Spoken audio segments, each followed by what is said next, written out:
Hello everyone, good evening to all. क्या मेरी आवाज़ आप सभी तक पहुंच रही है? Am I properly audible to all?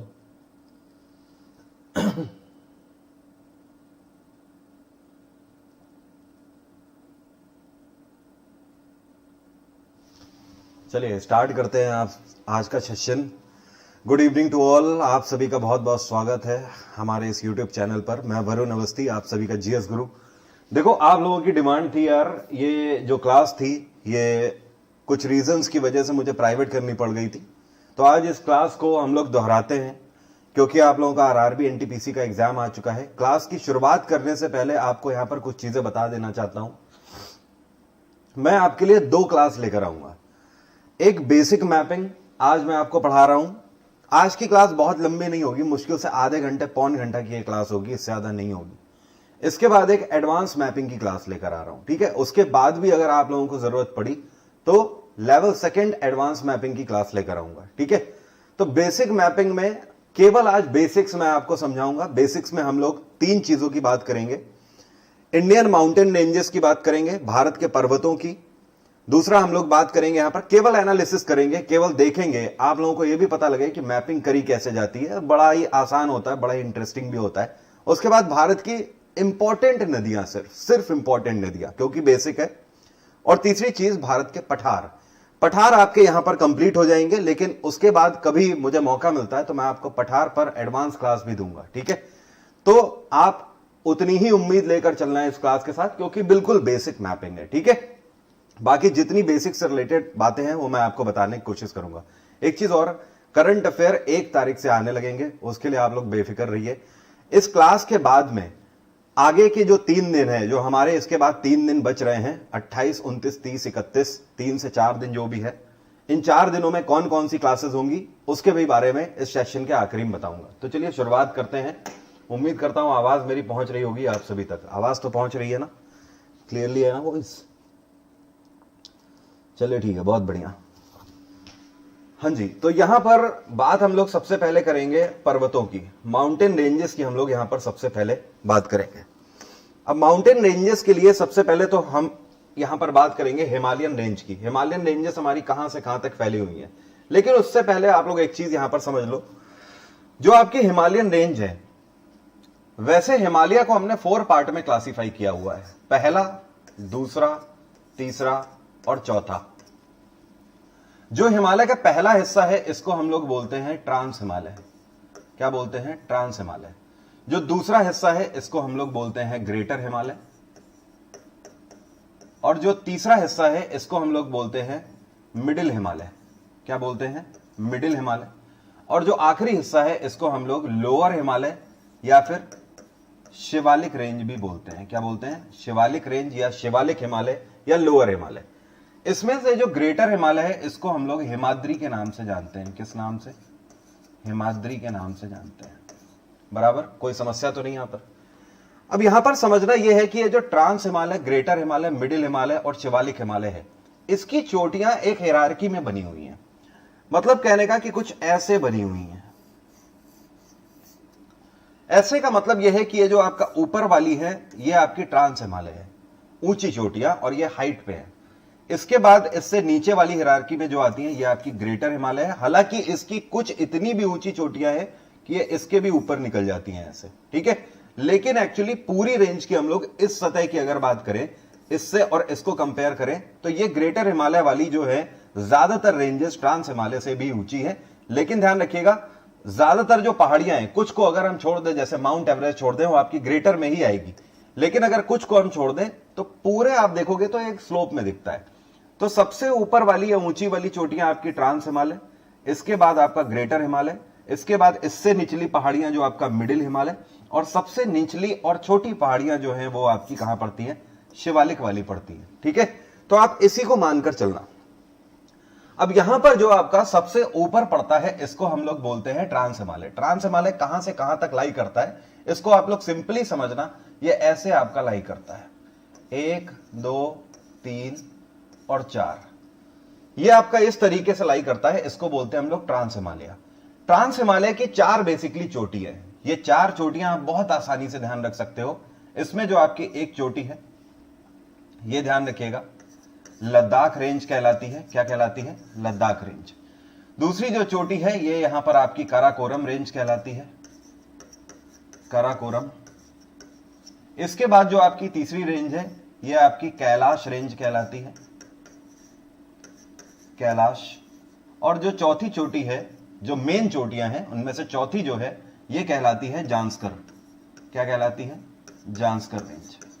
इन चारों को अगर हम मिला दें तो ये हमारा कहलाता है ट्रांस हिमालय। क्या कहलाता है? ट्रांस हिमालय। ये आपका पहला वाला हो गया। इसके बाद इसके जस्ट नीचे से जो आपकी चोटियां शुरू होती हैं इनको मैं रेड कलर से आपको दिखाता हूं। यहां पर ये चोटियां आपकी कुछ इस तरीके से जा रही हैं, ऐसे आएंगी।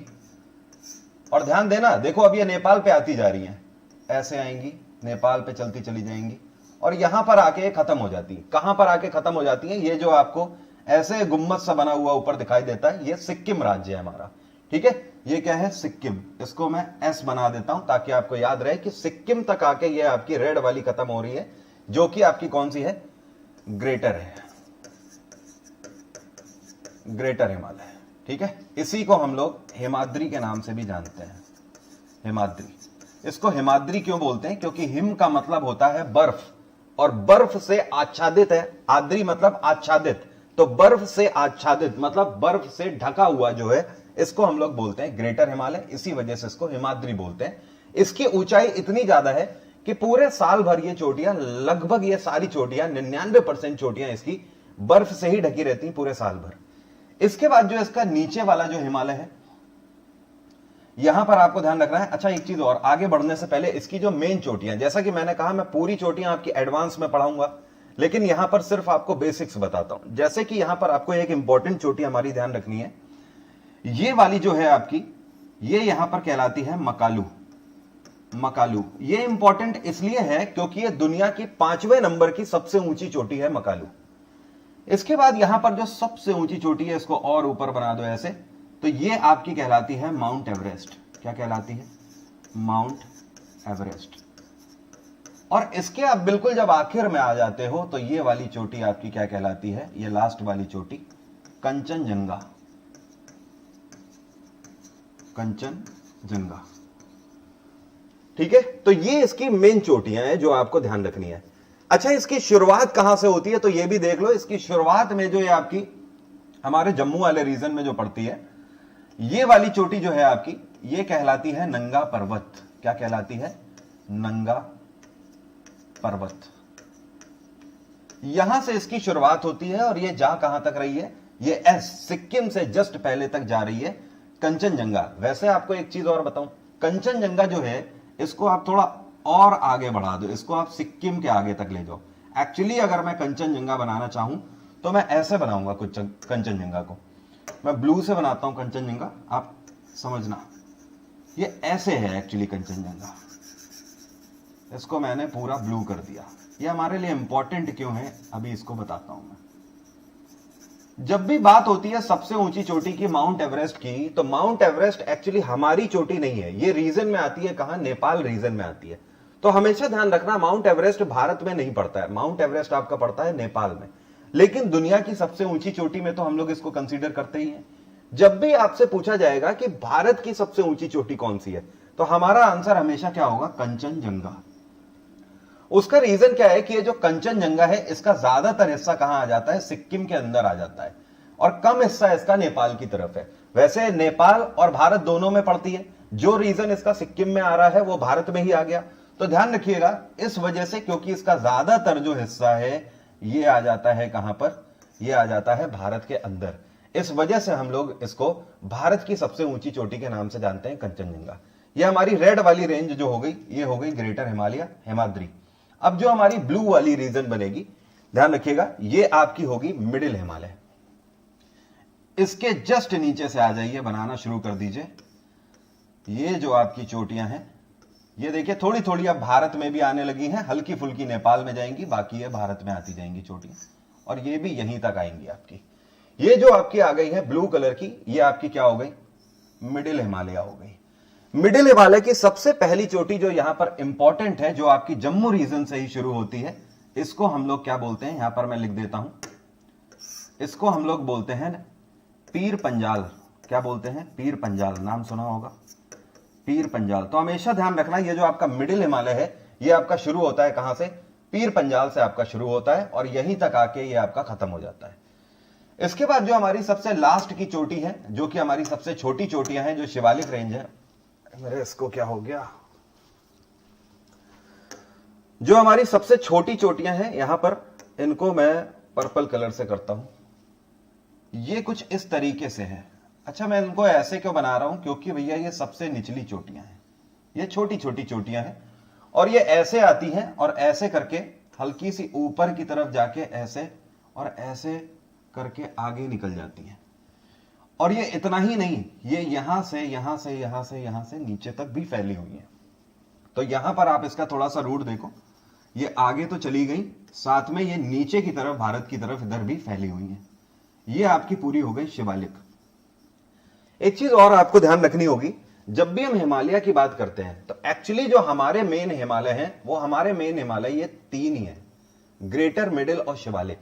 उसका रीजन क्या है कि जब वैसे तो मैं ये प्लस में पढ़ाता हूं, लेकिन आपको सिंपली समझा देता हूं, जिन लोगों को नहीं पता है वो लोग कनेक्ट करने की कोशिश करना। एक्चुअली था क्या यार कि जब अर्थ की उत्पत्ति हो रही थी, उससे पहले क्या था कि जो पेंजिया था, पेंजिया का मतलब आप समझ रहे हो, ऐसे आपको समझाता हूं, ये हमारी ग्लोब है, अर्थ है, ठीक है। अब अर्थ में जो हमारा इस तरीके से एक स्ट्रक्चर था, ऐसे। अब ये वाला जो स्ट्रक्चर है, ये वाला जो स्ट्रक्चर है, ये बना हुआ था जमीन से, मतलब लैंड है ये, ठीक है। और ये जो आपका बीच का है, ये पूरा पानी है। इसको हम लोग टेथिस सागर के नाम से जानते थे। अब हुआ क्या यार कि ये जो नीचे वाला पेंजिया है, ये जियोग्राफिकल रिएक्शन की वजह से धीमे धीमे ऊपर की तरफ उठने लगा और ये ऊपर की तरफ आके ऊपर वाली जमीन पे आके लग गया। मतलब ये धीमे धीमे ऊपर की तरफ उठता उठता आया और ऊपर की तरफ आके लग गया। तो जब ये ऊपर की तरफ आके लगा, तब जाके हमारे भारत देश की इतने की उत्पत्ति तब जाकर हुई है इसकी, ठीक है, इस वाली पूरी प्लेट की। तो मतलब कहने का ये जो नीचे वाला पेंजिया है, इससे हमारा लगभग 80% भारत की उत्पत्ति हुई है। 80 क्या 90 मान लो, लगभग भारत हो गया। केवल ट्रांस को हटा के ऊपर वाला जो पेंजिया है, इसमें केवल ट्रांस हिमालय था। बाकी जितना हिमालय बना हुआ है, ये सब नीचे वाले पेंजिया के ऊपर जाके लगने के बाद उत्पत्ति हुई है, ठीक है। इस वजह से हम लोग तीन हिमालय बेसिकली ग्रेटर, मिडिल और शिवालिक को ही मानते हैं। अच्छा, अगर हम लोग इसको अपना मेन हिमालय मानते होते तो हम लोग इसका नाम हिमाद्री ना रख देते। ये भी तो बर्फ से ढका रहता है पूरे साल भर, ये भी पूरे 12 महीने इसमें बर्फ बनी रहती है ट्रांस में, लेकिन हम लोगों ने इसका नाम हिमाद्री क्यों नहीं रखा? क्योंकि हम बेसिक हिमालय अपने तीन ही मानते हैं। ग्रेटर हिमालय को ही इसी वजह से हमने हिमाद्री बोला, ट्रांस को नहीं बोला, ठीक है। क्योंकि ट्रांस पहले से ही इस पेंजिया में स्थित था, नीचे वाले पेंजिया से बाकी सबकी उत्पत्ति हुई है। समस्या आप समझ गए होगे कहां पर थी, जो मैंने अभी सॉर्ट आउट कर दिया। आप अगर समझ रहे होगे कि हिमाद्री नाम उसी को क्यों दिया। अब यहां पर समझना, ये जो नीचे वाली जो आपकी पहाड़ियां हैं, मिडिल हिमालय के बाद ये जो सबसे निचली पहाड़ियां हैं, जो पर्पल रंग से मैंने आपको बनाकर यहां पर दिखाई हुई है, इनको शिवालिक के नाम से जाना जाता है। शिवालिक, शिवालिक की खास बात यह है कि इनकी जो ऊंचाई है, ये इतनी ज्यादा नहीं है। आपको पता है ऊंचाई ना होने की वजह से यहां पर हमें जियोग्राफिकल रिएक्शंस क्या क्या देखने को मिलते हैं। ये जो हमारी ऊपर वाली जो चोटियां हैं, ये क्योंकि ये बर्फ से ढकी रहती हैं, इस वजह से क्या यहां पर एग्रीकल्चर का स्कोप है? क्या खेतीबाड़ी हो सकती है? बिल्कुल नहीं हो सकती, ठीक है। क्या यहां पर लोग रह सकते हैं? बिल्कुल नहीं रह सकते, ठीक है। इसी वजह से ना ही यहां पर जीवन है और ना ही यहां पर क्या है, एग्रीकल्चर है। लेकिन ये जो शिवालिक रेंज है हमारी, ये जो निचली वाली जो छोटी छोटी चोटियां हैं, इनकी ऊंचाई इतनी ज्यादा नहीं है। इस वजह से यहां पर एग्रीकल्चर का स्कोप भी है, यहां पर खेतीबाड़ी भी बहुत आराम से होती है और लोग भी यहां पर रहते हैं। यहां पर एक चीज समझना, ये जो शिवालिक रेंज है, ये आपकी दिल्ली से भी होकर जाती है, पूरे दिल्ली एनसीआर से होकर जाती है। आपको पता है ये बात? दिल्ली में, इसका मैं आपको एग्जांपल ऐसे देता हूं कि दिल्ली में जो प्रेसिडेंट हाउस है, वो रायसीना हिल के ऊपर बना हुआ है। और रायसीना हिल किसकी पहाड़ियां हैं? शिवालिक की ही पहाड़ियां हैं। अल्टीमेटली कहने का मतलब, अब आप जब भी इंडिया गेट आओ या फिर आप प्रेसिडेंट हाउस, राष्ट्रपति भवन देखने आओ, तो आप हमेशा ध्यान रखना कि आप शिवालिक के ही ऊपर खड़े हुए हो। एक्चुअली पूरा दिल्ली आपका शिवालिक के ऊपर बसा हुआ है, दिल्ली एनसीआर, ठीक है। इसी तरीके से ये आपकी उत्तराखंड को टच करते हुए जाती है ऊपर वाले रीजन में आपके मसूरी हिल भले ही आ जाती हो, लेकिन ये जो पहाड़ियां हैं इनको हमने नाम नहीं दिया हुआ है, शिवालिक रेंज को हमने नाम नहीं दिया हुआ है। ये जहां से गुजरती हैं हम लोग उन्हीं की पहाड़ियां इसको बोल देते हैं। एग्जाम्पल के तौर पर आगे जब आप जाते हो तो इस रीजन में एबर पड़ता है तो एबर हिल के नाम से इसको बोल देते हैं। आगे मिशिमी पड़ता है तो इसको मिशिमी हिल के नाम से बोल दिया जाता है। फिर आगे यहां पर नागालैंड पड़ता है तो इसको नागा हिल के नाम से बोल दिया जाता है। तो कहने का मतलब ये इतनी निचली पहाड़ियां हैं क्योंकि इनमें इतनी हाइट नहीं है, इस वजह से हम लोग ये चोटियां जहां जाती हैं उसी नाम से हम लोग इसको पुकारने लगते हैं। यहां पर एक क्वेश्चन आपका यह बनता है कि हिमालय आपका जो है ये ईस्ट में कहां तक फैला हुआ है, मतलब हिमालय की ईस्टर्न मोस्ट ईस्टर्न रेंज कौन सी है, मतलब हिमालय आपका पूर्व में जाकर कहां खत्म हो जाता है। तो ध्यान रखिएगा ये जो पूर्व में आकर आपका ये खत्म हो रहा है ये तिब्बत में आकर खत्म हो रहा है। कहां पर? तिब्बत में। एक क्वेश्चन आपसे और पूछता है कि which one is the most eastern range of Himalaya in India. अगर आपसे पूछे कि भारत में हिमालय की सबसे पूर्वी चोटी कहां है, भारत में ये चोटियां कहां खत्म हो जाती हैं, तो जाहिर सी बात है ये वाला पॉइंट हमारा रहेगा, ये वाला पॉइंट। और ये वाला पॉइंट कौन सा है? ये है आपका अरुणाचल प्रदेश। लेकिन अरुणाचल प्रदेश में जहां पर ये पहाड़ियां खत्म होती हैं इनको हम लोग क्या बोलते हैं, और तिब्बत में ये जहां खत्म होती है इनको हम लोग क्या बोलते हैं। अरुणाचल में जहां ये पहाड़ियां खत्म होती हैं इनको हम लोग बोलते हैं पतगोई बम, पतगोई बम। और जहां पर ये तिब्बत में खत्म होती है इस जगह को हम लोग क्या बोलते हैं, इसको बोलते हैं हम लोग नामचा बरुआ, नामचा बरुआ। तो अब आपके पास एक दो क्वेश्चन और रेडी हो गए भैया यहां पर कि हिमालय की सबसे पूर्वी चोटी कौन सी है, या हिमालय कहां आपका खत्म हो रहा है। तो हिमालय आपका तिब्बत में जाके नामचा बरुआ में खत्म होता है। दूसरा क्वेश्चन, हिमालय भारत में कहां पर खत्म होता है। तो ध्यान रखिएगा भारत में अरुणाचल प्रदेश में जाकर पतगोई बम में यह खत्म हो जाता है। ठीक है, कोई समस्या तो नहीं। यह तो बात हो गई हमारी हिमालयन रेंज की बेसिक मैपिंग की। इसके बाद अगर हम बात करें तो यहां पर एक चीज और समझिएगा, अनदर अगर हम चोटियों की बात करें तो कुछ हमारी और इंपॉर्टेंट चोटियां हैं, जैसे कि यहां पर आपको ध्यान रखना है ये राजस्थान वाला रीजन है। यहां पर एक बिल्कुल बेसिक से बचपन से आपको पढ़ाया जाता है, इसको हम लोग बोलते हैं अरावली की पहाड़ियां, अरावली रेंजेस बोलते हैं। ये दुनिया की सबसे पुरानी पहाड़ियां हैं। इनकी जो एज है ये पता है कितनी है? 570 मिलियन ईयर्स, 570 मिलियन साल पुरानी पहाड़ियां हैं। अब आप समझ सकते हो, इमेजिन भी आप शायद ना कर पाओ, 570 मिलियन साल पुरानी ये पहाड़ियां हैं। इस वजह से दुनिया की सबसे पुरानी पहाड़ियां बोली जाती है। इनमें इतनी पुरानी पहाड़ियां होने के बाद यही रीजन है कि अब इसमें ग्रोथ नहीं बची है। ग्रोथ क्या है इसमें? जीरो, कुछ नहीं इसमें ग्रोथ बची हुई है। ये पहाड़ियां जैसी हैं वैसी की वैसी ही है। लेकिन ये जो आपका पूरा हिमालय रीजन है इसको हम लोग किस नाम से जानते हैं? तो ध्यान रखिएगा इसको हम लोग एक नाम और देते हैं, इसको यंग फोल्ड माउंटेन रेंजेस भी बोलते हैं। क्या बोलते हैं? Young fold mountain ranges. उसका रीजन क्या है? क्योंकि भैया ये जो पेंजिया से बना हुआ है, ये जो नीचे वाला पेंजिया ऐसे आया और तब जाकर ये हिमालय की उत्पत्ति हुई ऊपर, तो ये अभी भी नीचे से ऊपर की तरफ फोर्स लगा रहा है। ये फोर्स हमारा ऐसे लग रहा है ऊपर की तरफ। तो आज भी हिमालय की ऊंचाई क्या है? लगातार बढ़ती चली जा रही है। तभी आपने देखा होगा आज से 5-6 साल पहले किताबों में लिखा रहता था माउंट एवरेस्ट की हाइट कितनी है? 8,848 मीटर। लेकिन आज की डेट में आप देखोगे किताबों में लिखा रहता है 8,850 मीटर। तो ये भैया पिछले कुछ टाइम में आपने देखा कि 2 मीटर माउंट एवरेस्ट की हाइट क्या हो गई? बढ़ गई।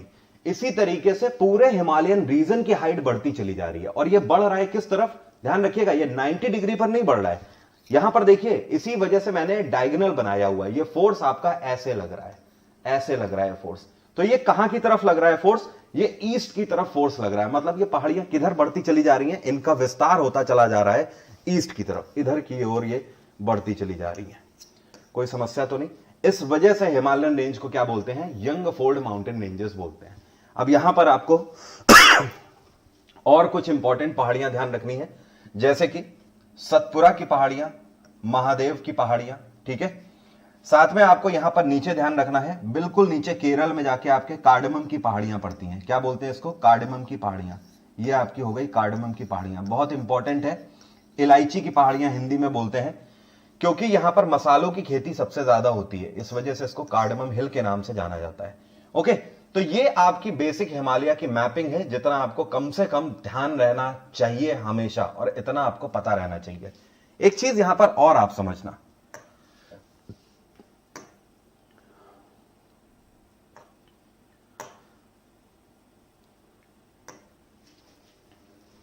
यहां पर मैं आपको एक चीज और समझाना चाहता हूं।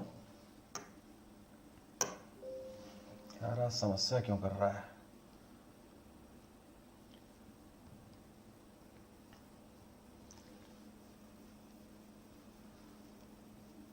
इसको मैं हटा दे रहा हूं। आई थिंक अब कोई प्रॉब्लम नहीं होनी चाहिए, क्योंकि मैं आपको एक नई चीज यहां पर दिखाता हूं जो आपको ध्यान रखना है। ठीक है, यहां पर आप एक चीज अब थोड़ा सा ध्यान देने की कोशिश करना। भारत का जो ऊपरी हिस्सा है, यहां पर क्या है? यह है आपका पामीर का पठार। इसको क्या बोलते हैं? पामीर प्लेटू बोलते हैं। पामीर का पठार जस्ट ऊपर, क्योंकि ये इस हाइट पर है, क्योंकि ये ऊपर इस तरीके से लगा हुआ है, हमारे ग्लोबल मैप में इस तरीके से दिखता है, इसी वजह से इसको रूफ ऑफ द वर्ल्ड बोलते हैं। क्या बोलते हैं? Roof of the world. संसार की छत इसी को बोला जाता है, और भारत की छत भी इसी को बोला जाता है। अब ये जो पामीर प्लेटू है आपका, इससे आपके पश्चिम की तरफ जो पहाड़ियां निकलती हैं ऐसे, और ये पहाड़ियां आगे चली जाती हैं अफगानिस्तान की तरफ। ये जो पहाड़ियां इस तरीके से होकर जा रही हैं अफगानिस्तान की तरफ, ये पश्चिम हुआ ना, वेस्ट हुआ ना, तो इनको क्या बोलते हैं? इनको बोलते हैं हिंदू कुश पर्वत या हिंदू कुश माउंटेन रेंजेस। हमेशा ध्यान रखिएगा, हिंदू कुश आपका किधर की तरफ है? आपके वेस्ट में पामीर प्लेटू से जो आता है। यहां से आपको ध्यान रखना है, ये जो आपकी पहाड़ियां हैं जो ईस्ट की तरफ जो ऐसे ये निकल जाती हैं, इनको बोलते हैं क्युन लुन माउंटेन रेंजेस। क्या बोलते हैं? क्युन लुन माउंटेन रेंजेस।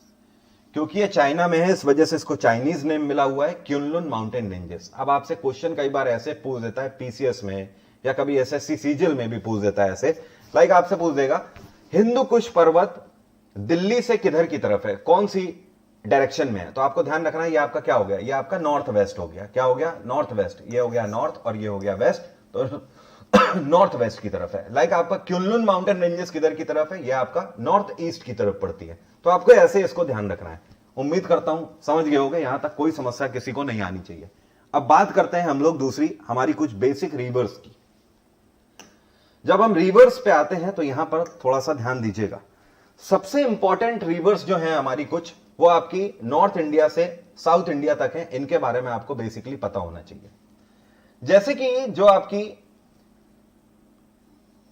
आपकी इंपॉर्टेंट रिवर है, ये आपकी इस तरीके से जाती है, और ये रिवर क्या कहलाती है? इसको हम लोग इंडस के नाम से जानते हैं, या इसी को हम लोग सिंधु नदी के नाम से जानते हैं।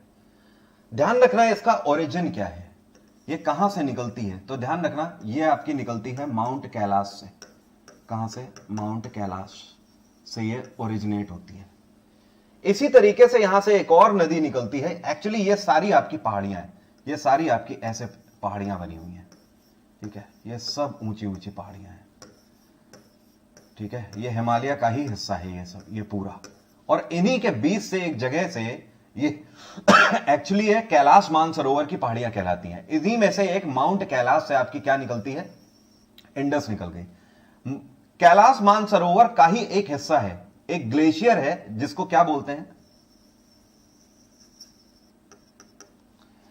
इसको बोलते हैं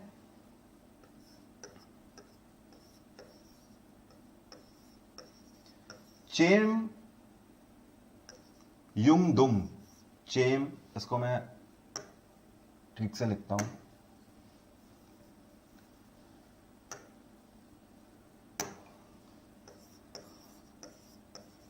चेमयुंगदुंग। चेमयुंगदुंग ग्लेशियर, यहां से एक नदी हमारी और निकलती है। यह नदी आपकी जो है ये लाल नदी कहलाती है। ऐसे ये निकलती है, ऐसे आएगी, और ऐसे आने के बाद यूं आएगी, और यूं आने के बाद ऐसे यहां पर गिर जाएगी। ये जो आपकी गिर रही है, इसको हम लोग रेड रिवर के नाम से जानते हैं, लाल नदी। ब्रैकेट में इसी को आप लोग ब्रह्मपुत्र नदी भी बोलते हो। इसको लाल नदी क्यों बोला जाता है ब्रह्मपुत्र नदी को? उसका रीजन है क्योंकि ये जहां से निकल रही है, चेमयुंदुंग ग्लेशियर से ये जहां से निकल रही है, यहां पर जो मिट्टी है उसमें आयरन की अधिकता पाई जाती है और जिसकी वजह से इसकी मिट्टी का रंग लाल हो जाता है। यहां पर जो एरिया है वो पूरा एरिया या तो लाल या पीली मिट्टी से निर्मित है। इस वजह से ये जो आपकी निकल रही है रिवर, ये लाल नदी कहलाती है, ब्रह्मपुत्र नदी। ये एंटर कहां से कर रही है, ध्यान रखिएगा, ये अरुणाचल प्रदेश से एंटर करती है। कई बार आपसे क्वेश्चन पूछा जा चुका है कि ब्रह्मपुत्र भारत में कहां से एंटर करती है, अरुणाचल प्रदेश से।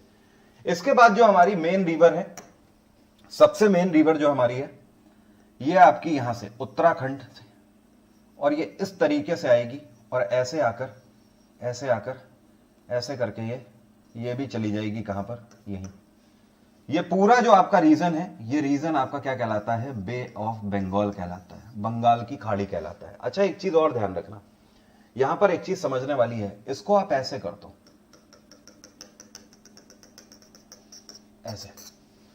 जब आप ऐसे इसको बनाओगे, हमेशा ध्यान रखना, इस सीध में आप हमेशा बनाना जो भारत का यहां पर सेवन सिस्टर्स में, यहां से आप स्टार्ट करना, इसकी सीध में इसको लेकर आना और यहां से आप ऐसे एक कर्व खींचना, तो आपको पता लग जाएगा कि ये जो ऊपर वाला हिस्सा है, ये जो आपका जितना हिस्सा है, ये पूरा हिस्सा बंगाल की खाड़ी कहलाता है। इसके नीचे वाला हिस्सा क्या कहलाता है, तो ध्यान रखिएगा, यहां से ये जो आपका, ये यहां पर आपका नागालैंड पड़ता है, ये नागालैंड है। अगर आपको नागालैंड नहीं पता तो देखिएगा एक बार, ये नागालैंड पड़ता है। नागालैंड से आप जहां से एक सीधी लाइन खींचो, तो यहां से जो है आपका हिस्सा, ये वाला जो हिस्सा है आपका, ये आपका क्या कहलाता है, अंडमान सी कहलाता है। क्या कहलाता है, अंडमान सी, अंडमान सागर कहलाता है। और ये आपका अंडमान निकोबार है, ठीक है। तो ऐसे आप इसको क्लासीफाई कर पाना। अब जब इसी तरीके से आप वेस्ट में आ जाओगे, तो वेस्ट में ये जो ऊपरी हिस्सा जो हो जाएगा, ये आपका कहलाता है अरेबियन सी, अरेबियन सी, अरब सागर जिसको आप बोलते हो। और ये जो बाकी आपका जितना ये बन गया, ये आपका कहलाता है इंडियन ओशियन, हिंद महासागर के नाम से आप जिसको जानते हो। ये तो बात हो गई हमारी आउटलाइन की। इंडस आपने देख ली, माउंट कैलाश से निकल रही है, कैलाश मानसरोवर की पहाड़ियों से। ये पर्टिकुलर इसका ग्लेशियर पॉइंट है। और चेमयुंगडुंग ग्लेशियर से आपकी लाल नदी निकल रही है, ब्रह्मपुत्र। गंगा का आपका ये हो गया रूट। गंगा आपकी उत्तराखंड से, उत्तर प्रदेश से, बिहार से होते हुए ऐसे आपकी नीचे जा रही है। और यहीं पर पास से आपकी एक और नदी निकलती है, यमुना। ये हल्का सा ऊपर से कट मारती हुई ऐसे आएगी और यहां पर उत्तर प्रदेश में आकर मिल जाएगी। ये जहां पर ये कट मार रही है ऊपर, ध्यान रखिए, दिल्ली। इसी वजह से दिल्ली कौन सी नदी पर स्थित है, किनारे स्थित है, यमुना नदी के किनारे पर स्थित है। और ये आपकी पूरी क्या हो गई, यमुना हो गई। यमुना गंगा की लार्जेस्ट ट्रिब्यूटरी है। और ये वाला पॉइंट जहां पर आके ये गंगा से मिलती है, इसको हम लोग प्रयागराज के नाम से जानते हैं, प्रयागराज। प्रयागराज में वैसे तो 3 नदियों का संगम बोला जाता है, सरस्वती, गंगा और यमुना। लेकिन यहां पर सरस्वती जो स्टेबल है उसको बोला जाता है, गंगा इधर से चलकर आ रही है और यमुना इधर से चलकर आ रही है, अपना रूट तय करके आ रही है, ठीक है। तो इस तरीके से ये आकर गंगा में, प्रयागराज में मिलती है और इसी वजह से ट्रिब्यूटरी कहलाती है। कई बार आपसे पूछा जाता है गंगा का दोआब कहां है। देखो, दोआब पता है किसको बोलते हैं, जब हमारी नदी ऐसे चलती हुई आ रही है और ऐसे चलती हुई आके ऐसे हमारे छिछले एरिया में फैल जाती है। जब ये छिछले एरिया में पेड़ की टहनियों की तरह ऐसे फैल जाए, तो इस पर्टिकुलर एरिया को डेल्टा बोलते हैं या दोआब बोलते हैं गंगा का। तो ये जो आपका यहां पर डेल्टा बनता है, ये डेल्टा आपका इस तरीके से यहां पर बन जाता है। वेस्ट बंगाल वाला रीजन ये आपका कहलाता है। ये आपका क्या बन गया, डेल्टा बन गया, गंगा का डेल्टा, ठीक है। यहां पर जो एक मेन नदी और है जो आपको ध्यान रखनी है, जो कि अरेबियन ओशियन में जाके गिरती है, इसको हम लोग बोलते हैं नर्मदा। जो ये नर्मदा नदी है, ये आपकी ऐसे निकलती है यहां से और ऐसे निकलकर ऐसे जाकर गुजरात में एंटर करके इधर से गिर जाती है अरेबियन ओशियन में। ये निकल कहां से रही है, तो इसका ओरिजिन ध्यान रखिएगा। ये आपका यूके लिख देता हूं मैं, आपको ध्यान रहे, उत्तराखंड। ये जहां से निकल रही है इस जगह को बोलते हैं अमरकंटक। मध्य प्रदेश में अमरकंटक की पहाड़ियां हैं जहां से ये निकलती हैं, ठीक है, और आकर कहां गिर रही है, अरेबियन ओशियन में। इसके बाद एक नदी आपको ध्यान रखनी है, ये आपका महाराष्ट्र वाला रीजन हो गया, और महाराष्ट्र में एक शहर है जिसको बोलते हैं नासिक। नासिक रीजन से ये निकलती है एक नदी और ऐसे जाकर हल्का सा ऊपर उठेगी और ऊपर उठ के ये भी बे ऑफ बंगाल में गिर जाएगी। इसको हम लोग बोलते हैं गोदावरी। क्या बोलते हैं? गोदावरी। इसी तरीके से महाराष्ट्र में एक और शहर है, ठीक है, या डिस्ट्रिक्ट आप बोल सकते हो, इसको बोलते हैं डिस्ट्रिक्ट सतारा। क्या बोलते हैं? सतारा। यहां से भी एक नदी उठती है और ऐसे आकर ऐसे गिर जाती है, ये भी कहां? बे ऑफ बंगाल में। इसको हम लोग क्या बोलते हैं? कृष्णा नदी बोलते हैं। कृष्णा नदी ये हमारी हो गई, ठीक है। ध्यान रखिएगा, यहां पर मैं लिख देता हूं, ये जो ऊपर हमारी गोदावरी निकल रही है नासिक, और ये आपका हो गया सतारा, ठीक है। Satara actually just north of Mahabaleshwar आप इसको बोल सकते हो, ठीक है, महाबलेश्वर के जस्ट नॉर्थ में जाके, लेकिन सतारा बोलोगे तो एग्जैक्टली हो रहेगा, ठीक है। यहां पर ये आपका महाराष्ट्र के नीचे कर्नाटक रीजन हो जाता है। कर्नाटक से एक और नदी निकलती है यहां से, जो आपकी मेन नदी है। इस जगह को बोलते हैं खोदुम। खोदुम डिस्ट्रिक्ट है यहां पर। यहां से जो नदी आपकी निकलती है नीचे लैग मार के ऐसे गिर जाती है, ये भी जाकर, और ये भी कहां पर आपकी गिरेगी? ध्यान रखिएगा, ये वाला एरिया ऐसे, ठीक है, ये भी आपकी बे ऑफ बंगाल की तरफ गिर जाएगी जाके। एक्चुअली इंडियन ओशियन का पार्ट फिर वो लग जाता है। ये आपकी मेन मेन नदियां हैं जो आपको ध्यान रखनी है। अब देखिए यहां पर क्वेश्चन कैसे बनाता है। क्वेश्चन आपका बनाता है, अच्छा एक चीज और, इंडस की अगर सबसे बड़ी ट्रिब्यूटरी आपसे पूछा जाए तो ध्यान रखिएगा ये आपकी चेनाब कहलाती है। चेनाब, सबसे बड़ी ट्रिब्यूटरी इसकी चेनाब है, सहायक नदी। यहां पर अब देखो क्वेश्चन आपके कैसे बनते हैं। क्वेश्चन आपको आइडेंटिफाई करने आने चाहिए। दो तरीके से क्वेश्चन आपसे पूछता है। पहले क्वेश्चन आपके जो बनाता है, ये बनाता है ओरिजिन से, ठीक है, ओके, और रीजन से। ओरिजिन और रीजन का मतलब क्या? जैसे कि ओरिजिन से आपका रीजन बनाएगा कि भैया इंडस नदी आपकी किस जगह से निकलती है, इसका ओरिजिन क्या है, तो आपका आंसर क्या हो जाएगा? Simply mount Kailash. आपकी जो नर्मदा नदी है, देखो यहां पर हम लोगों ने लिखा नहीं, ये हमारी नर्मदा है, नर्मदा। लाइक आपसे पूछा कि नर्मदा कहां से हमारी निकल रही, तो हमें पता है अमरकंटक से नर्मदा निकल रही है, हमें पता है नासिक से गोदावरी निकल रही है, हमें पता है सतारा से कृष्णा नदी निकल रही है, ठीक है। ये सारे तो हो गए आपका। जैसे ब्रह्मपुत्र आपकी कहां से निकल रही है? चेमयुंगदुंग से, ग्लेशियर से निकल रही है। ये आपके पहले टाइप के क्वेश्चन बनते हैं कि ओरिजिन वाइज क्वेश्चन। अब आपका रीजन वाइज क्वेश्चन पूछा जाता है, जैसे कि आपको 4 ऑप्शन दे देगा और 4 में से 3 ऑप्शन अलग होंगे, एक डिफरेंट होगा। कैसे? आपसे लाइक पूछ देगा कि इन चारों राज्यों में से किससे गंगा होकर निकलती है, तो उसमें से एक आपको उत्तर प्रदेश दे देगा या बिहार ऑप्शन में दे देगा, बाकी 3 इधर के स्टेट दे देगा जहां से गंगा होकर नहीं निकल रही है। तो आपको रीजन पता होने चाहिए, तभी मैंने आपको बताया कि ये देखिए, ये आपकी इस तरीके से महाराष्ट्र से होती हुई इधर से उड़ीसा को टच करते हुए इधर से आके गिर जाती है। तो ये हो गए आपके रीजन वाइज क्वेश्चन। दूसरा जो आपके यहां पर क्वेश्चन पूछता है, वो या तो वेस्ट फ्लोइंग पूछता है या ईस्ट फ्लोइंग पूछता है। तो नदियां जो हमारी है ये या तो वेस्ट फ्लोइंग होंगी या फिर ईस्ट फ्लोइंग होंगी। जो हमारी नदियां इधर की तरफ गिर रही हैं वो ईस्ट फ्लोइंग हो गई, जो हमारी इधर गिर रही हैं वो वेस्ट फ्लोइंग हो गई। या फिर आप ये बोल सकते हो जो अरेबियन ओशियन में गिर रही हैं वो वेस्ट फ्लोइंग है, जो आपका बे ऑफ बंगाल में गिर रही हैं वो आपकी ईस्ट फ्लोइंग हो गई। जैसे कि इंडस हमारी क्या है? वेस्ट फ्लोइंग है। ब्रह्मपुत्र आपकी ईस्ट फ्लोइंग है, ठीक है। गंगा, यमुना ये सब आपकी ईस्ट फ्लोइंग है। गोदावरी आपकी ईस्ट फ्लोइंग है, भले ही वेस्ट से स्टार्ट हो रही है लेकिन ध्यान रखना गिर कहां रही है? ईस्ट में गिर रही है। कृष्णा आपकी ईस्ट फ्लोइंग है। कावेरी आपकी ईस्ट फ्लोइंग है, देखिए यहां पर कावेरी लिखा नहीं, कावेरी। नर्मदा आपकी क्या हो गई? ये आपकी वेस्ट फ्लोइंग है। इस तरीके से आपके क्वेश्चन बनते हैं सिंपली यहां पर। अब बात हम लोग करेंगे किसकी? बात हम लोग करते हैं यहां पर प्लेटूज की। हमारे तीसरा जो हमारा सबसे बड़ा मेन यहां पर जो हमारा कंसर्न है, इसको समझिएगा। अब देखो हमारे प्लेटूज क्या हैं। सबसे पहले प्लेटू में जाने से पहले यह समझो कि प्लेटू और माउंटेन में फर्क क्या होता है, मतलब पठारों में और पर्वतों में अंतर क्या होता है। ये आपके हैं पर्वत, मतलब माउंटेन।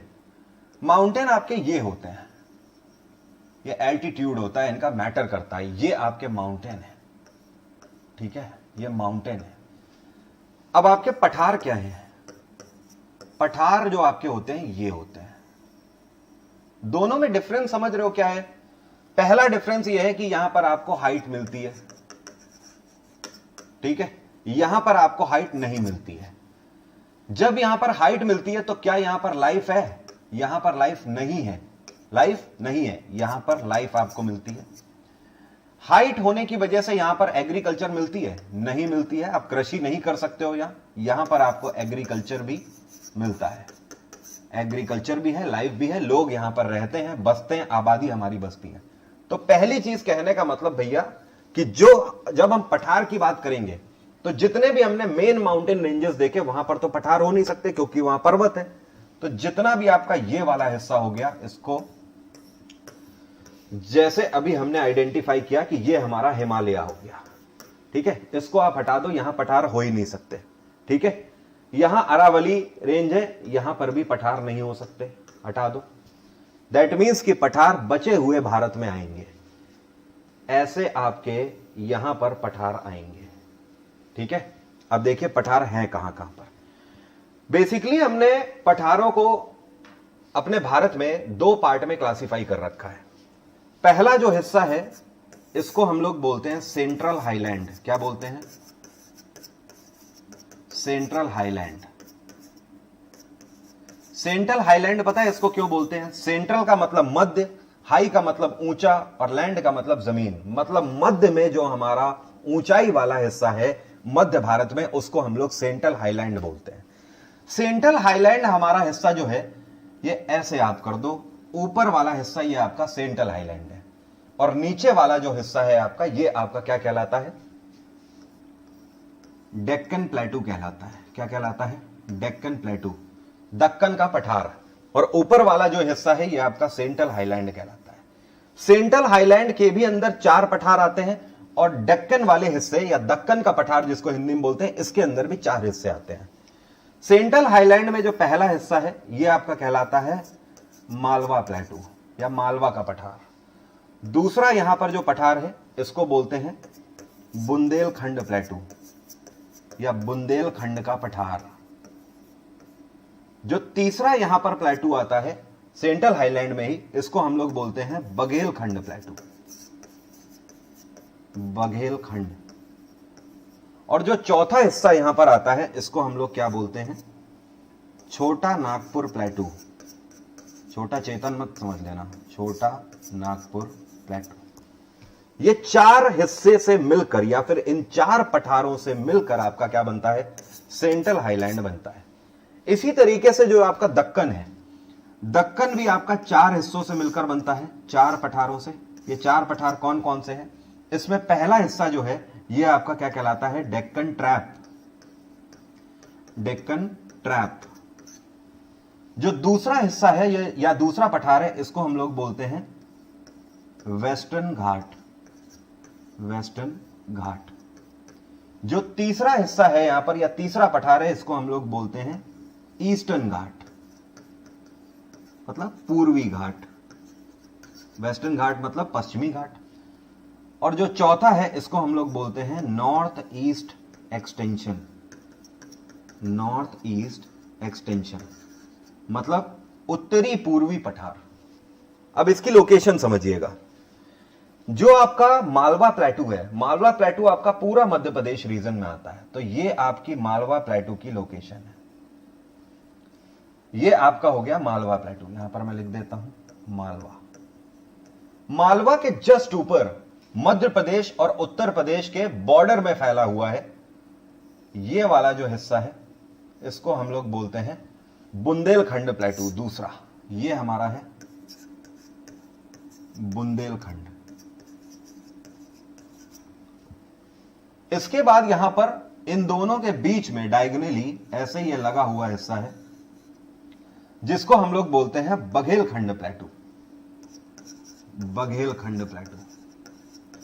और इसके बाद जो चौथा हिस्सा है छोटा नागपुर प्लेटू, ये आपका पश्चिम बंगाल और झारखंड से लगा हुआ है ऐसे। ये वाला हिस्सा आपका कहलाता है छोटा नागपुर प्लेटू। छोटा नागपुर प्लेटू, समझ गए? इन चारों से मिलकर आपका क्या बन रहा है, यही आपका सेंट्रल हाईलैंड कहलाता है। यह आपने सेंट्रल हाईलैंड कवर कर लिया। अब डेक्कन प्लेटू की अगर बात करें तो समझिएगा, डेक्कन में भी आपके चार हिस्से हैं। जो आपका महाराष्ट्र वाला जो हिस्सा है, ये वाला जो हिस्सा है, और इससे ऐसे जो लगा हुआ ये हिस्सा है, ये आपका डेक्कन ट्रैप कहलाता है। क्या कहलाता है? डेक्कन ट्रैप। इसके बाद जो आपका वेस्टर्न घाट है, ये आपका ऐसे कर्नाटक वाले रीजन में ऐसे फैला हुआ है। इसको हम लोग बोलते हैं वेस्टर्न घाट। वेस्टर्न घाट, क्योंकि ये वेस्ट में है ना भैया, ये वेस्ट हो गया ना, ये ईस्ट हो गया। जैसे ये वेस्ट की तरफ लगा हुआ हिस्सा है, इसको हम लोग वेस्टर्न घाट बोलते हैं। इसी तरीके से ईस्ट की तरफ जो ये लगा हुआ हिस्सा है ऐसे, इसको हम लोग क्या बोलते हैं? ईस्टर्न घाट बोलते हैं। ईस्टर्न घाट, ठीक है। अब इसी तरीके से नॉर्थ ईस्ट एक्सटेंशन, मतलब उत्तर पूर्वी, तो भैया ये हो गया ऊपर नॉर्थ, ये हो गया ईस्ट, उत्तर पूर्वी डायगनली जो आएगा ये वाला जो हिस्सा है, ये आपका नॉर्थ ईस्ट एक्सटेंशन कहलाता है। यहां तक किसी कोई समस्या तो नहीं है? कोई भी समस्या यहां तक किसी को है तो नहीं? बताइए, बताइए जल्दी से, यहां तक किसी को कोई समस्या तो नहीं है? ये हमारे चार चार प्लेटू हो गए दोनों तरफ। सेंट्रल हाईलैंड आपने देखा ऊपर चार से मिलकर बना हुआ है, मालवा, बुंदेलखंड, बघेलखंड और छोटा नागपुर।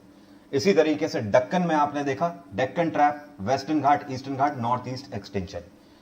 मालवा आप ध्यान रखना, क्योंकि मालवा इतिहास में भी बहुत बार मालवा का जिक्र हुआ है, मालवा में युद्ध भी हुए हैं कई सारे, तो मालवा आप ध्यान रखना मध्य में है। या फिर आप ऐसे भी ध्यान रख सकते हो, M for Malwa, M for middle और एम फॉर मध्य, तो भैया ये रहेगा बीच में। बुंदेलखंड आप ऐसे भी समझ सकते हो, बुंदेले हर बोलो के मुख हमने सुनी कहानी थी, खूब लड़ी मर्दानी वो तो झांसी वाली रानी थी। तो भैया अभी मैंने बोला ना उत्तर प्रदेश के बॉर्डर से लगता हुआ, और यहां पर झांसी ही आपका पड़ता है, इसी वजह से इसको बुंदेलखंड प्लेटू के नाम से जाना जाता है। नीचे वाला आपका बघेलखंड प्लेटू लगता है, इसको आप ऐसे भी ध्यान रख सकते हो कि भैया यहां पर छत्तीसगढ़ एक राज्य लगता है। फिलहाल के लिए तो आपके लिए ट्रिक बनी गई, छत्तीसगढ़ राज्य पड़ता है, और छत्तीसगढ़ में इस टाइम पे सरकार किसकी चल रही है? भूपेश बघेल की चल रही है। तो बघेल मतलब बघेलखंड प्लेटू यहां पर है, इस टाइम के लिए बढ़िया मौका है। और छोटा नागपुर प्लेटू सिंपली उसके बाद एक ही बसता है, जो आप यहां पर ध्यान रख सकते हो, ठीक है। इन चार से मिलकर सेंट्रल हाईलैंड, इन चार से मिलकर डेक्कन प्लेटू। एक प्लेटू अभी हमारा और बच जाता है, ध्यान देना, इसका मैं आपको इक्वेशन समझाता हूं। इस प्लेटू का बड़ा ही इंटरेस्टिंग है यहां पर एक सीन। जो आपका एक प्लेटू है, ये आपका समझिएगा कैसे बना हुआ है यहां पर। अगला जो आपका प्लेटू है, ये एक यहां पर प्लेटू है, ये पठार है, और इसको हम लोग क्या बोलते हैं? इसको बोलते हैं हम लोग शिलोंग प्लेटू। क्या बोलते हैं? शिलोंग प्लेटू। शिलोंग प्लेटू जो है, इसकी हाइट पता है कैसी है? इसकी हाइट ऐसी है, ऊंची पहाड़ियां, नीची पहाड़ियां, या ऐसे आपको ब्लैक से दिखेगा, ऐसे समझिए, ये ऊंची, फिर थोड़ी नीची, फिर थोड़ी नीची, फिर थोड़ी नीची, फिर थोड़ी नीची। अब आप समझे, अभी आपने देखा था, मैंने आपको दिखाया, ये देखिए यहां पर समझिएगा, ब्रह्मपुत्र ऐसे आ रही है, आ रही है, आ रही है, अरुणाचल प्रदेश से अंदर आई, और यहां पर देखिए ऐसे आके गिर गई। ऐसे आकर ये क्यों गिर रही है भैया? इसको किसने बताया कि वेस्ट की तरफ आ जाओ, ईस्ट की तरफ आगे क्यों ना जाओ भैया? आगे क्यों नहीं भागती चली गई? यहां से इसने अपना रास्ता क्यों बदल लिया? या फिर रास्ता बदल लिया तो यहीं से आके क्यों गिर रही है? उसका रीजन है कि शिलोंग प्लेटू जो है, इसकी हाइट ही ऐसी है, इसको क्या मिल जाता है? स्लोप मिल जाता है। इसी वजह से सारा पानी नीचे उतर आता है ब्रह्मपुत्र का। यहीं से आपने देखा ब्रह्मपुत्र यहां से आई आई आई, और ऐसे करके इसी स्लोप पे सीधे नीचे उतर के ऐसे आ जाती है। समझे? ये रीजन है कि ब्रह्मपुत्र शिलोंग प्लेटू से सीधे आ जाती है नीचे। एक चीज और, शिलोंग प्लेटू में मेन जो खेती करी जाती है, ये चाय की खेती करी जाती है। क्यों करी जाती है? क्योंकि भैया जो चाय की खेती होती है ये हमेशा स्लोप में ही होती है। क्यों होती है स्लोप में, बताओ? चाय का जो पौधा होता है मुश्किल से 1 मीटर का पौधा होता है, लेकिन चाय की खेती के लिए कम से कम बारिश 150 सेंटीमीटर की चाहिए, और ये भारी बारिश होती है 150 सेंटीमीटर की। अब आप समझो, मतलब वही वाली बात हो गई, घर में नहीं दाने अम्मा चली भुनाने, कि भैया पौधा तो हमारा बिल्कुल छोटू सा है और इन छोटू लाल को बारिश इतनी हाई चाहिए, तो भैया काम कैसे बनेगा? मतलब अगर प्लेन में खेती कर दोगे और ये छोटे छोटे पौधे लगा दोगे, 150 सेंटीमीटर की बारिश होगी, ये तो सब डूब जाएंगे, खेती हो गई खराब। तो यही रीजन है कि शिलोन प्लेटू बेस्ट प्लेस इसके लिए होता है। यहां पर ये जो ढाल बना हुआ है, इस ढाल पे हमेशा खेती करी जाती है चाय की। ढाल पे चाय की खेती करने का मतलब यह होता है यहां पर 150 सेंटीमीटर की बारिश भी होती है, इनको खूब सारा पानी भी मिलता है और कोई पानी रुकता भी नहीं है, सारा पानी नीचे की तरफ उतरता चला जाता है और खेती आपकी पूरी की पूरी बनी रहती है। यह रीजन है कि यहां पर चाय का उत्पादन सबसे ज्यादा होता है। समझ गए? कोई किसी को समस्या तो नहीं, यहां तक कोई भी समस्या तो नहीं, यहां तक कोई पंगा तो नहीं?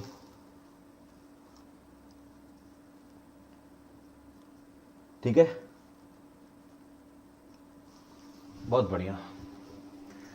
तो बस ये बेसिक मैपिंग थी, इसीलिए मैंने आपको बोला था कि क्लास बहुत लंबी नहीं होगी, बिल्कुल सिंपल सी क्लास मैंने रखी है, इसीलिए आज बिल्कुल बेसिक वालों के लिए कि भैया नदियां अपनी समझ लो, मेन नदियां समझ लो, मेन अपने प्लेटूज समझ लो। आगे हम लोग इसके भी बारे में बात करेंगे, अभी हम लोग आगे प्लेटूज में और भी कई सारी बातें करनी बाकी है। आगे नेक्स्ट क्लास में मैं आपको इस वाले मानचित्र पर बताऊंगा कि किस तरीके से प्लेटूज की इक्वेशन बनती, और यहां पर भी नदियां हमारी ईस्ट की तरफ क्यों जा रही है भैया, और ये वाली नदियां भी हमारी ईस्ट की तरफ क्यों जा रही है, रीजन के साथ हम लोग बात करेंगे नेक्स्ट लेवल मैपिंग में। ठीक है, अब सुनो आगे के, मैंने जो आपको बोला था कि इस क्लास के बाद मैं आपको बताऊंगा आगे आपको कौन कौन सी क्लास मिलने वाली है। पहली चीज, मेरी और आपकी मुलाकात अब जो लाइव होगी वो 1 तारीख को होगी, 1 जनवरी को होगी नए साल में। आज मेरी और आपकी मुलाकात अभी लाइव आखिरी मुलाकात है। हो सकता है वैसे मैं लाइव आ जाऊं आपसे मिलने 31 तारीख को नए साल में, लेकिन अब 1 जनवरी के बाद ही हमारी आपकी मुलाकात होगी। मैं 3 दिन के लिए लीव पर जा रहा हूं, लेकिन देखिए आपको क्लास मिलती रहेगी जो मैंने शेड्यूल कर दी है। पहली क्लास जो आपको 1 मिलेगी ये 29 तारीख को मिलेगी, कल आपको कोई क्लास नहीं मिलेगी। 29 को मैं आपके लिए क्लास लेकर आ रहा हूं कोविड से जुड़े हुए 100 best question, 100 best question corona virus से जुड़े हुए, जो कि आपके जरूर पूछे जाएंगे। इस साल में कोविड नहीं तो उत्पात मचा के रखा हुआ है। दूसरा जो एक आपको क्लास मिलेगी वो आपको एडवांस मैपिंग की मिल जाएगी। कोविड वाली ये क्लास आपको 29 को मिलेगी, एक आपको एडवांस मैपिंग की क्लास मिलेगी, ये आपको मिलेगी क्लास 30 को।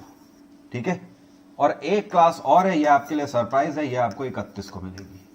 ठीक है, या इन दोनों में से कोई भी मिल जाए तो एक क्लास बीच में सरप्राइज हो जाएगी। ये 3 दिन आपको 29, 30, 31 क्लासेस मिलती रहेंगी। ठीक है, बाकी जितने भी इंटेलिजेंस ब्यूरो वाले स्टूडेंट हैं उन सभी के लिए बैच आ चुका है इंटेलिजेंस ब्यूरो का अनअकैडमी प्लस पर, आप लोग इसे ज्वाइन कर सकते हो। इसमें जीएस आपको मैं ही पढ़ा रहा हूं।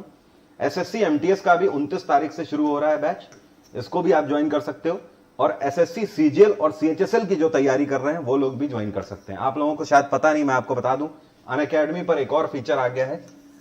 अब से आपको SSC plus bank plus railway, ये आपको तीनों का सब्सक्रिप्शन एक ही सब्सक्रिप्शन में मिल जाएगा। ये नया फीचर आ गया है। मेरा डिस्काउंट कोड यहां पर मैं लिख देता हूं, वरुण 777, इसका यूज करके आप सब्सक्रिप्शन ले सकते हो। 10% का आपको डिस्काउंट मिल जाएगा अगर आप पेड कोर्स लेना चाहते हो तो। एक चीज और ध्यान रखिएगा, 31 तारीख से जो फी है ये अनअकैडमी पर इंक्रीज होने वाली है। तो अगर आपका आगे का प्लान हो तो 31 से पहले ही सब्सक्रिप्शन ले लो, वरना खामखा में आपका 2000 या 1000 का नुकसान हो, उसका आप पैसे का यूज आगे फॉर्म में कर लेना और ज्यादा बेहतर रहेगा। तो बस यही प्लान है फिलहाल हमारे अगले 4 दिन के। मेहनत से मन लगा के आप लोग पढ़ते रहो, नहीं तो जानते हो ना फिर क्या होगा। फिर मैं बताता हूं क्या होगा। जब रिजल्ट आएगा ना तो फिर एक ही बात याद आएगी, पता है क्या कहोगे? पूरे घर में नाच नाच के भरे सावन में रेगिस्तान लगता है, हमारा ये घर खाली मकान लगता है। और हमसे पता है आगे क्या कहोगे, मास्टर हम तो गए, मास्टर हम तो गए। तो भैया ये नौबत ना आने पाए, ध्यान रखिए। जो भी आपके लिए बेहतर ऑप्शन हो, अगर आपको लग रहा है कि आप दिक्कत में हो तो पेड कोर्स ज्वाइन कर लो। पढ़ाई के लिए इतना मत सोचो। अगर आपको लगता है कि सेल्फ स्टडी से काम चलता रहेगा और आप निकाल सकते हो तो सेल्फ स्टडी करो, ठीक है। चलो अभी की बात यहीं तक। Bye bye, take care, have a nice day. सुल्तान तो हर कोई बनना चाहता है, लेकिन सुल्तान बनने के लिए गर्दन और इरादे दोनों मजबूत होने चाहिए। इस बात का ख्याल रखना हमेशा। तो इंस्पेक्टर तो हर कोई बनना चाहता है, लेकिन बनते केवल मुट्ठी भर लोग हैं। तो इरादे और गर्दन दोनों मजबूत करके रखो, तभी सिलेक्शन होगा, ठीक है। Bye everyone, take care, have a nice day. अपना प्यार बनाए रखिए, आप सभी का प्यार मिलता है, बहुत अच्छा लगता है। नए साल की आप सभी को बहुत बहुत शुभकामनाएं। कोशिश करो कि इस नए साल में, जो ये नया साल आ रहा है, इस नया साल को और ज्यादा बेहतर बनाओ। अपनी जिंदगी का माइलस्टोन बना लो। आखिरी मोमेंट में अपने साथ एक प्रतिज्ञा लो, दृढ़ निश्चय करो कि हाँ कुछ लेके निकलेंगे इस बार 2021 से। जाने नहीं देंगे यार खाली इस 2021 को, कुछ ना कुछ तो जरूर लेके निकलेंगे, ठीक है ना। इस मकसद के साथ उतरो इस बार रण में 1 जनवरी से, ठीक है। मैं भी लगा हुआ हूं लगातार। करंट अफेयर 1 जनवरी से स्टार्ट होगा। 1 जनवरी के बाद आरआरबी एनटीपीसी वालों के लिए करंट अफेयर की मैराथन बैक टू बैक आती रहेंगी, ठीक है। चलो bye everyone, take care, love you all, bye.